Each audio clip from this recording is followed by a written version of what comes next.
Welcome to this short course on learning the techniques of poetry analysis.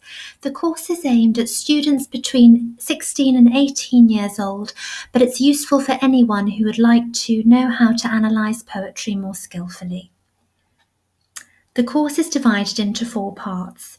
In section 1, we look at introducing the essential building blocks of poetry analysis. In section 2, we will look at a checklist of essential poetry techniques in more detail and apply these to a sample poem. In section 3, we will recap your learning so far through a quiz that will test your knowledge. In section 4, I will guide you through a worked example of how to analyse a poem in detail.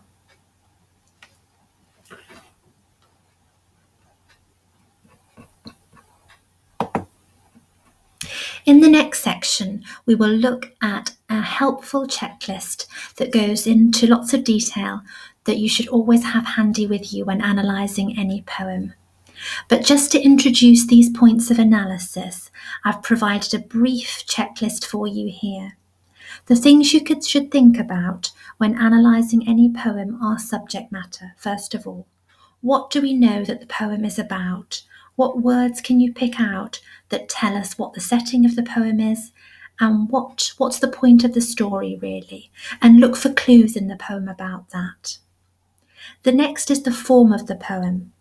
Poems take lots of different forms, and in the next section, you will see a list of different types of forms and an explanation.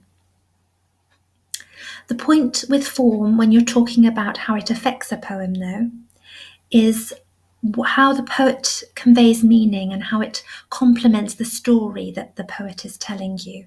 So what is the link between the form, the way it's written, and what the poet is trying to say?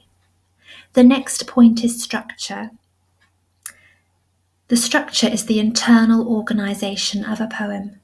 When discussing structure, you might comment on what the poem is about, how the lines connect, and how the poem ends. Closely connected to structure are the rhyme of a poem and the rhyme schemes. There are lots of different types of rhymes, and we'll look at those in the next section in more detail via our checklist. But again, when you talk about anything you spot, like a rhyme or a rhyme scheme, it's important to say how that contributes to the meaning and understanding of the poem. So to give you an idea of types of rhyme, you can have perfect rhyme. This is where 2 words rhyme in the way that the last emphasised vowel and all following vowel sounds are the same, e.g. light and might. You might also see a rhyming couplet, which is a rhyming pair of lines of poetry, one following the other. And poets use these techniques for lots of different purposes, and they convey meaning and help you to understand the poem better and what the poet is trying to say.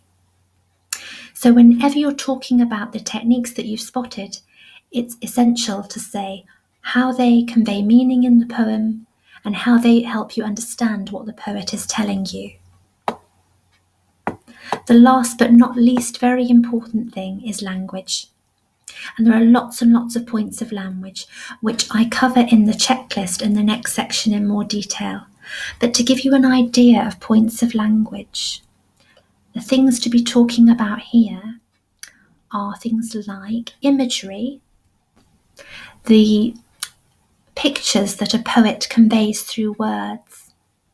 And you can have lots of different types of imagery: visual, tactile, auditory, sensuous. Things like repetition of words, how that might give emphasis. Perhaps there's symbolism in the poem. In the next section, we will look at those points in more detail and explain what they mean. But this reference point of the basic techniques should give you an idea when you go into an exam, especially if you've never seen a poem before, of the points that you should look for. And it doesn't matter if you've never seen the poem before. You will always know that poems have this general structure and general points that you can always refer to. Every poem will contain language. Every poem will have a subject matter, a form, a structure, and a rhyme. And it's just a case of spotting them and being able to talk about them.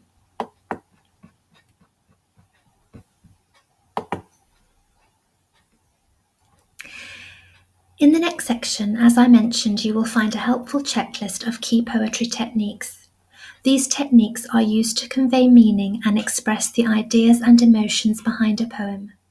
You should keep this checklist handy when reading and analysing any poem.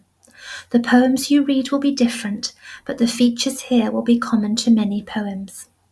For each technique you spot from the list, you should ask, how do these techniques reveal meaning? How does the poet create effects in his or her writing using these techniques?